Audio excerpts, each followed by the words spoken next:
Hello and welcome to this show. I'm Ajoy Ashirwad from The Wire. The passage of the contentious Waqf Bill in the Parliament may not have only constitutional implications but also drastic political fallouts, since legal experts will keep discussing how the newly passed Waqf Bill violates or does not violate constitutional provisions with regard to safeguarding the interests of the minorities. I'll try and look at what it means politically. I'll make a limited but not an unimportant point. The Waqf Bill, in a way, is the latest instance in a series of such attempts through which Prime Minister Narendra Modi and the BJP have attempted to assert its weight in the political landscape. Make no mistake, it is Modi's show of strength. Ever since Modi's brute majority of his second term was cut short in 2024 Lok Sabha polls and he became dependent on his allies like never before in the last decade, he hasn't missed a chance to project himself as unputdownable, or may I say invincible. Projections and perceptions matter much more to Modi than anything else. We all know that by now. From time to time, he has used his power as the Prime Minister to consolidate his political position, and to such a striking effect that many of us can't tell the difference between the Indian government and the Bharatiya Janata Party. In the run-up to the 2024 Lok Sabha polls, he used Ayodhya's Ram Temple's consecration ceremony as a political tool, propping up his supporters and cadres to create a manufactured hysteria. He also beat his own drum by claiming that he will turn India into a developed country by 2047 and assured people that his third term will surely see India as the third largest economy of the world. Well, none of these worked. The BJP ended up losing even the Ayodhya Lok Sabha seat in what could be the most humiliating loss that it may have faced in Modi's era. It finished second to the Samajwadi Party in Uttar Pradesh, the state which was the bedrock of the Ram Janmabhoomi movement. Then it miserably failed in Maharashtra, which the BJP considers as the financial epicenter of the country along with Gujarat. The hurriedly put together India alliance cut the BJP at the pass and stopped Modi from creating a historical landmark, and that of winning his third consecutive elections with a majority of his own. Yet, when everyone thought that Modi was given a taste of humility, he seems to be thinking otherwise. It was all the more important for him to reclaim the political narrative in his favor and show that he was completely in control, in spite of his increased dependence on wily and capricious allies like Nitish Kumar and N. Chandrababu Naidu. Reclaiming the political narrative first began by an organized exercise in erasing public memory. That elaborate exercise was a step-by-step process. Number one, a large section of BJP leaders started to give almost the same media bites that the opposition forces misled the people through a false narrative. That the BJP was committed to upholding the constitutional values, the leaders made it a point to tell that, which was a willful push to make people forget that the idea that only a wholesome majority for the BJP will allow it to change the constitution came from BJP's own top leaders and not the opposition. Number two, Modi's first speech in Parliament, if you remember, in July 2024, made it a point to emphasize on the aspect of continuity from his previous term. The Prime Minister clubbed all criticisms of his government as an anti-national conspiracy, or what he said, Desh Virodhi Shadyantra, by the Congress and its ecosystem, and vowed to nip them in the bud, indicating a sure-footed continuity in the way his government has cracked down strongly against protesters, dissenters and critics. Modi is still strong, and I quote, Modi is still strong, his voice is still strong, and his determination is also strong. I want to assure all Indian people that Modi is not one to be scared, and nor will be his government, the Prime Minister said as he thumped his chest. This came hours after leader of opposition Rahul Gandhi tore into thriving hate politics, price rise and unemployment and other such issues in the country. Since then, almost all of the Modi speeches have hovered around similar messaging. None of this kind of Modi's rhetoric was new. Not even old wine in a new bottle. We were again told that any criticism of Modi and his policies was a conspiracy against the nation, that Modi is the nation and the nation is Modi. And all the ills and failures of the country were because of the Congress. We were again given a directive from the High Command that muscular nationalism and a brutal crushing of any form of dissent is the only way forward. Now we come to number 3. The BJP knew that none of these strategies may stick if it didn't have victories, electoral victories to be specific, to back them up.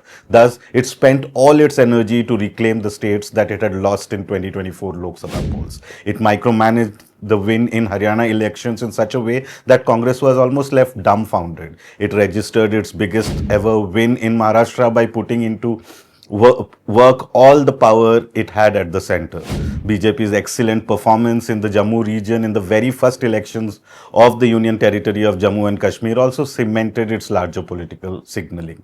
With respect to Uttar Pradesh, after a certain gap, one saw hate speeches and hate crimes flourish again immediately after 2024 Lok Sabha polls, as if someone had again alerted the Hindutva cadre to go berserk against minorities. Such is the situation now that even multicultural festivals usually considered very, very syncretic in India, like Holi and Diwali, are being discussed for one or other hate crime by Hindutva groups across North India. No Hindu festival has gone by in the last 1 year which the Hindutva cadre hasn't used to put down Muslims.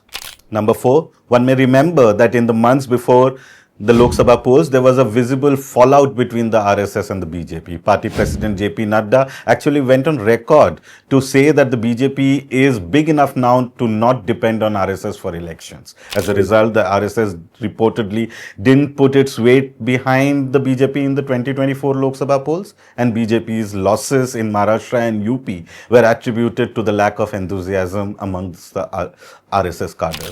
Thus, last week, Modi finally paid a visit to the RSS headquarters in Nagpur, his first ever visit there as the Prime Minister. He swore his allegiance to the RSS and also reportedly sought RSS Sarsanghchalak Mohan Bhagwat's approval for the BJP's next president. But more importantly, Modi used the visit to again project that the Sangh Parivar is now again a united house and also the biggest political formation in India currently. And finally, the Waqf Bill. The bill was the first, perhaps in Modi's over a decade rule, which was extensively discussed in the parliament.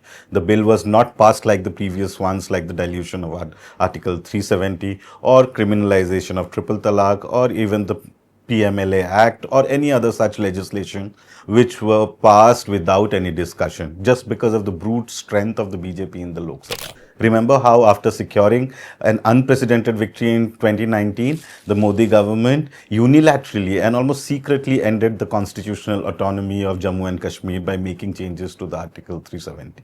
They hammered down the view that they are the only Goliaths and there was no David around the corner. Cut to 2025, the Waqf Bill is decidedly directed against the Muslim community in line with BJP's larger political messaging currently. Imagine the irony. Although the BJP claimed that it was a progressive law for the Muslim community, it was passed without a single Muslim MP in favor of it. The only Muslim MP from BJP, Ghulam Ali, spoke on the matter but didn't utter a single word in defense of the bill. Rather, he chose the occasion to attack the Congress, enabling the BJP's larger political narrative against the grand old party. But this legislation was also an opportunity for Modi to show that in spite of his reduced strength in the parliament, he still has the political nous to swing decisions in his favor, which he did. He could mobilize his secular allies like Janata Dal United, Telugu Desam Party, Lok Jan Shakti Party, and even those parties which were on the fence like the Biju Janata Dal to a certain extent, and to vote for a bill that the Muslim community virulently opposed across the country. The Waqf Bill was actually Modi's way to tell the opposition that he remains the most powerful both outside and inside the parliament. Yet, Modi's show of strength has come at a time when he is at his weakest. The Indian economy is dwindling, the global economic order is unpredictable with Trump's disruptive tariffs, Price rise and unemployment hasn't shown any signs of leveling up. Despite repeated assurances, Modi has failed to conduct the census or implement the Women's Reservation Bill. At the same time, BJP has struggled to fulfill its poll promises after winning state elections. Does someone remember the much touted allowances for women promised by the BJP, the Ladki Bahin Yojana or any other such schemes? Well, the BJP governments haven't been able to implement these schemes in both Delhi and Maharashtra as yet. The Prime Minister surely doesn't want us to talk about these teething issues. Thus, he has resorted back to his tried and tested cocktail of Hindutva aggression, muscular nationalism, and political grandstanding. His elaborate investment in showing his strength is not merely a diversionary tactic anymore, but also an exercise to signal his control over the entire institutional framework of India. At the heart of it is a message that almost every polarizing and authoritarian leader has used across the world, the Tina factor, as we know, that there is no alternative. And that has led to heightened tensions across multiple ends of the political spectrum. A situation where Modi may surely thrive, but at the cost of the well-being of the Indian people. He has, of course, been helped by the opposition forces that have looked in complete disarray. The India bloc that did its first meeting to mount a sustained and joint opposition to Modi in his third term immediately after 2024 elections appears to have scattered. Leaders are speaking against each other. Some are giving mixed signals with little or no long-term vision to present a political alternative. The top leaders of the India bloc haven't had a single meeting after July 2024. It was only during the discussions on the Waqf Bill in the parliament that they came together to mount a joint protest after a long time. But they still resemble players who are without a plan. Yet, the larger question remains. For how long will Prime Minister Narendra Modi dodge the bullet? For how long can he successfully continue to sway people away from their more immediate issues? The changing global order surely doesn't seem to be going in his favor. Thank you.